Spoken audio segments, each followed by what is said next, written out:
जब भी बहुत ज़्यादा गर्मी पड़ने लगती है, तब हम जून के महीने में सोचते हैं कि चलो अब एक पौधा लगाएंगे, हर घर में पौधा लगाएंगे। और सरकारें भी हमारी अंधाधुंध जुट जाती हैं पौधों को लगाने में, वृक्षों को वृक्षारोपण करने में। लेकिन कभी आपने ये सोचा है कि जो एक पौधा होता है वो कितनी ऑक्सीजन देता है, कितनी वो कार्बन डाइऑक्साइड को अवशोषित करता है। जो कार्बन डाइऑक्साइड हम अपने जो सांस हम लेते हैं, हवा जो हम लेते हैं अंदर, और जब उसको हम छोड़ते हैं तो उसमें जो कार्बन डाइऑक्साइड निकलती है उसको वो पौधे हैं उसको अवशोषित करके उससे अपना वो खाना वगैरह बनाते हैं और उसके बदले में हमें वो ऑक्सीजन देते हैं। तो ये कभी आपके मन में नहीं आया होगा कि आखिर एक पौधा जो है, एक वयस्क पौधा है जो संपूर्ण वृक्ष है एक, वो कितनी ऑक्सीजन देता है पूरे 24 घंटे में।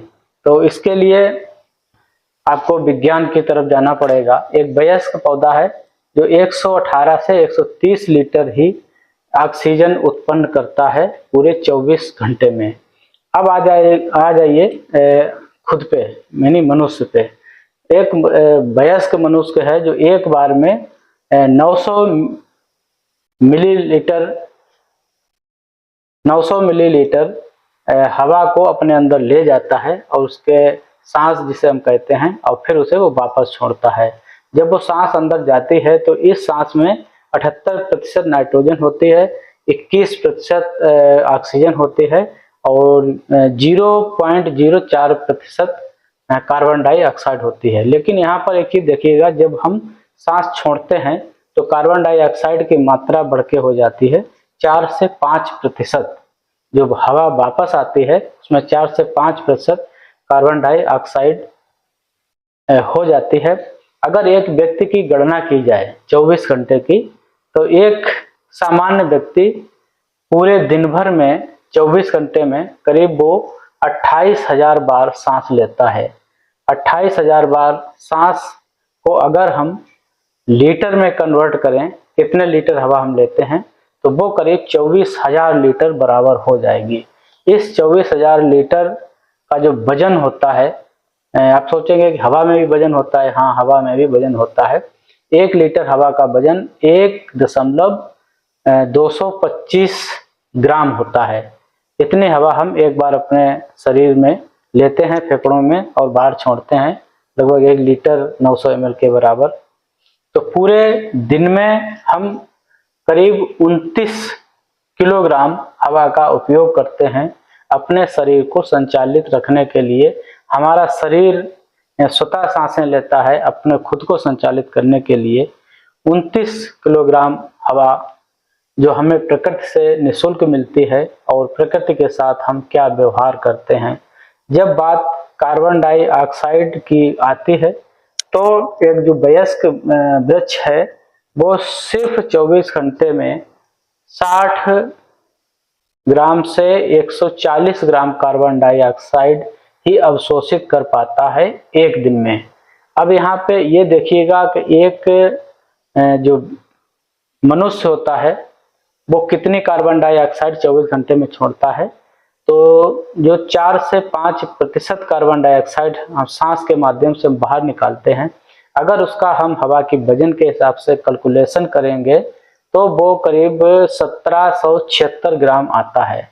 मतलब कि एक व्यक्ति 1776 ग्राम कार्बन डाइऑक्साइड उत्सर्जित करता है अपने शरीर से। लेकिन वहीं एक वृक्ष जो कार्बन डाइऑक्साइड को अवशोषित करता है, जिसके माध्यम प्रकाश संश्लेषण के माध्यम से, जिसके माध्यम से वो अपना शरीर की संरचना करता है और उसके बदले में वो ऑक्सीजन को उत्सर्जित करता है।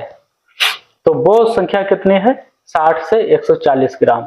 140 ग्राम अगर हम अधिकतम भी मान लें, लेकिन ऐसा होगा नहीं, सारे वृक्ष ऐसे नहीं होते हैं, तो एक हम बीज का औसत ले लें करीब 90 ग्राम। 90 ग्राम से अगर हम 1776 का हम भाग देंगे तो आप देख लीजिएगा कितने पौधे लगाने चाहिए एक व्यक्ति के लिए। तो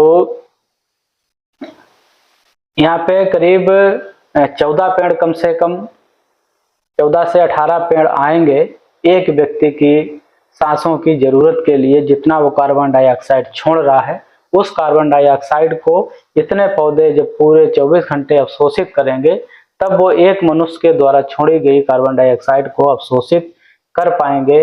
और करीब 32 जो वयस्क पेड़ हैं वो जब बराबर ऑक्सीजन छोड़ने का काम करेंगे तब वो एक मनुष्य के द्वारा जो सांस ली जाती है 24 घंटे में तब वो उसकी पूर्ति कर पाएंगे। तो यहाँ पर ये समझने की आवश्यकता है कि हम पेड़ से धरती को नहीं बचा सकते हैं, पेड़ों को लगाना जरूरी है, क्योंकि पेड़ एक अपनी निश्चित मात्रा में ऑक्सीजन को उत्सर्जित करते हैं अपनी क्रियाओं के द्वारा, लेकिन कार्बन डाइऑक्साइड को अवशोषित करने का एक बहुत बड़ा जो माध्यम है वो होता है समुद्र। समुद्र में छोटे छोटे शैवाल होते हैं, बहुत छोटे छोटे जो जैविक संरचना जिसकी होती है वो बहुत बड़ी मात्रा में कार्बन डाइऑक्साइड को अवशोषित करते हैं और फिर उसको ऑक्सीजन उत्सर्जित करते हैं।